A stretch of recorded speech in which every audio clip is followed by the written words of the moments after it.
My name is Curtis Kunnik. I live in Akvet, Nunavut, and I'm 28 years old. Akvet is a place where hear people speaking Inuktitut, speaking their language.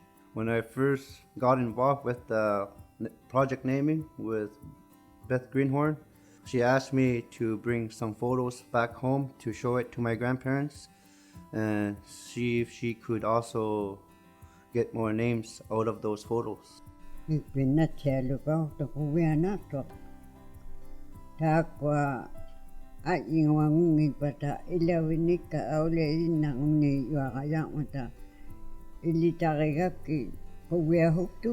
Hey, atatat ne ay ingwam me tunihigwa to. Tano na atate. Hey.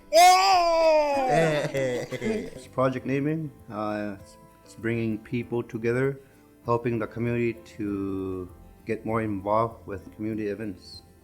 And we looked at the photos with Martha to see if she could recognize some of the elders in the photo.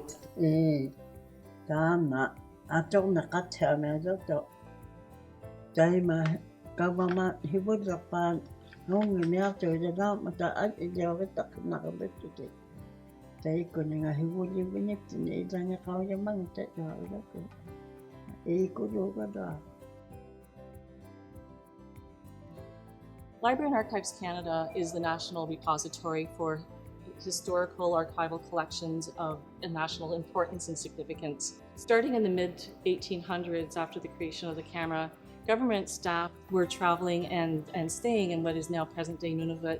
At that time it was Northwest Territories, and they were documenting the people they saw, the activities, the daily activities that were happening, where people were living. Sadly, most of the Inuit that are depicted in these pictures were never named.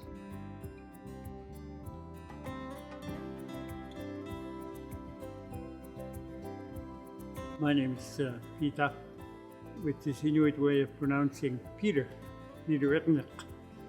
I was born on the land in an igloo, and I lived in an igloo for the first 11 years of my life, until I was taken by the church and the Canadian government to go to residential school in 1958. During the early part of 2000, I wrote a letter to Jack Anagwa, who was a minister of culture, language, elders and youth. I said, I'm extremely tired of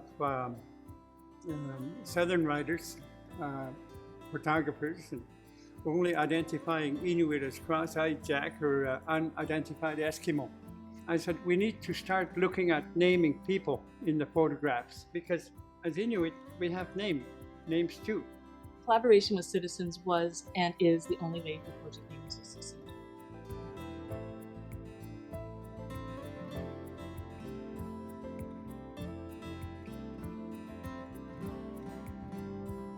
In May 2015, it expanded to become a national project to include all Indigenous people. So it really, today it's still largely about creating those conversations with different generations of Indigenous people, but it's also, it helps support the Government of Canada's role in reconciliation.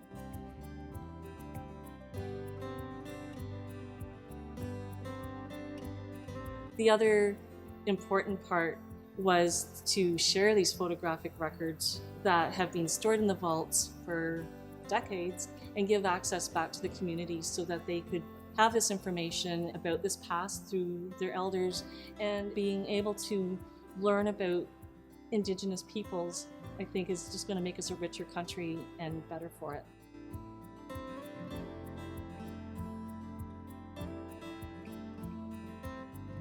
We have to see this as one of the most important projects in the history of Canada.